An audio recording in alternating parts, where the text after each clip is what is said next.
Gavin, congratulations on the win. Hard-fought victory. What are your initial thoughts after a performance like that? Uh, always happy with a win like that. Oh, that sounds like it's going to feedback. No, yeah, it's a tough fight, and those are the kind of fights that make you grow. I think that the fact that we just got another 3 rounds in is great for experience too. My octagon time is building up and getting some familiarity in there, man. I think I just got comfortable in the UFC octagon. I just found a step of comfort, so I think that's a very dangerous thing. And then Billy had a lot of support behind him from the fans and the promotion. I think people were expecting this to be a really hard-fought win, but after spending 15 minutes in there with him, what did you make of his skill set? I didn't know who had the support. I went dark on social media for the last 3 weeks. I don't care about this stuff. It doesn't matter who supports you. My team supports me, and I worked my ass off, and I came in fit, and I came in ready. So all this thing about support and social media and stuff like this is nothing. I'm just happy I got the win. At the end of the day, it's about who's getting the win. So I'm happy. I didn't have to do that job. He built the fight for me, and I just had to do my usual business.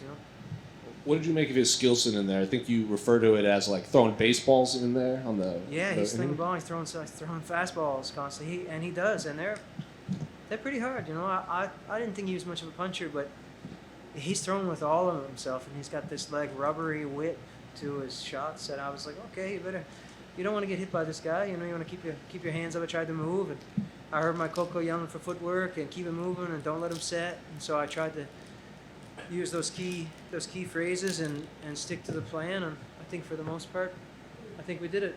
Yeah, I'm getting a nod. We did it.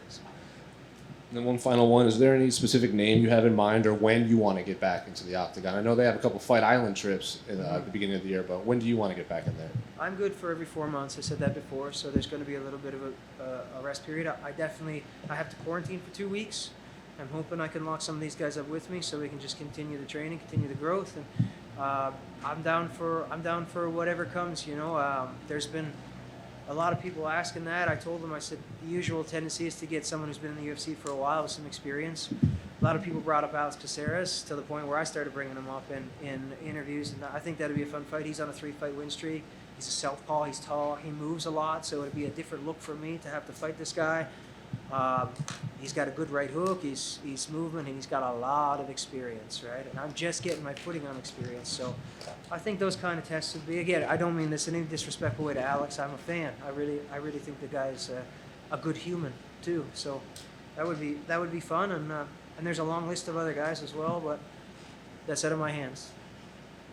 So, man, you mentioned Alex, you said that he'd be a different style for you to face. Is that something you enjoy, finding unique looks and challenging yourself with them? Yeah, absolutely. As an athlete, you definitely want to go every route that you can and become as deep as you can be. As far as challenging stuff, we're going to see all kinds of stuff. You see all kinds of stuff in the gym where you have to spar different guys. And sometimes you see tough amateurs come in and beat the brakes off some pros for a round. But you have to be ready for whatever comes. And Alex moves around, goes backwards a little bit. He's very tricky. I think that would be something that would be very challenging, something I don't particularly like.